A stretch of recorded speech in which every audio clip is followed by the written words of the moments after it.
நண்பர்கள் அனைவருக்கும் வணக்கம்.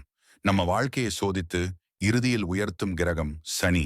ஆனால் இந்த சனி எந்த பாவத்தில் இருந்தா நமக்கு நன்மை அதிகமா வரும் தெரியுமா? இப்போ நீங்க கேட்க போறது, சனி எங்க இருந்தா நம்ம வாழ்க்கை வலிமையடையும்.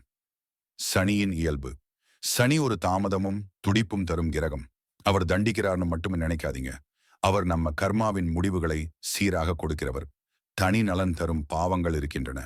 அவையைத்தான் இப்ப பார்க்க போறோம். சிறந்த பாவங்கள் சிறப்பு. மூன்றாவது பாவம். சனி இங்கிருந்தால் அச்சமின்றி நெடுங்கால உழைப்பாளி. தம்பி தங்கை தொடர்பு சிறக்கும். லேசான தடைகள் வரும், ஆனாலும் கடந்து விடுவார். ஆறாம் பாவம். சனி இங்கிருந்தால் ருணம், ரோகங்கள், எதிரிகள் எதையும் ஜெயிக்க முடியும்.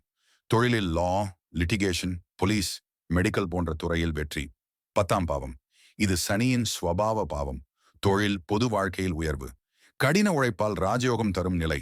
மக்களுக்கு சேவை செய்யும் நிலைக்கு உயர்வு. 11ஆம் பாவம்.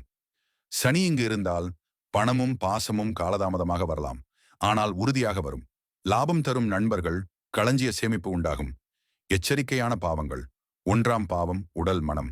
சனி இங்கு இருந்தால் மனதில் சோர்வு, தாமதம். 5ஆம் பாவம் புதல்வர்கள்.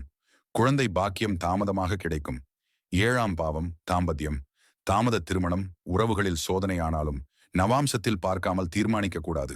சனி வலுவாக இருந்தாலும் அவரது கருணை பெற நல்லது செய்ய வேண்டும். பரிகாரம். ஓம் சம் சனிச்சராய நம. தினமும் 108 முறை ஜபிக்கலாம். திருநள்ளாறு சனி பகவான் தரிசனம். கருப்பு தானியம், உதிரி ஆடைகள் தானம் செய்வது. சனி எங்கு இருந்தாலும் உழைத்தவனுக்கு அவரால் உயர்வு கிடைக்கும். அவரை நம்புங்கள், உழைச்சுங்க. உங்க ஜாதகத்துல சனி எங்க இருக்கிறார்னு பாருங்க. அதாவது உங்கள் வாழ்க்கை பாதையை அவங்க எப்படி அமைக்கிறார்னு புரிஞ்சுக்கலாம். இந்த வீடியோ உங்களுக்கு பிடிச்சிருந்தா லைக் பண்ணுங்க, ஷேர் பண்ணுங்க, சப்ஸ்கிரைப் பண்ணுங்க.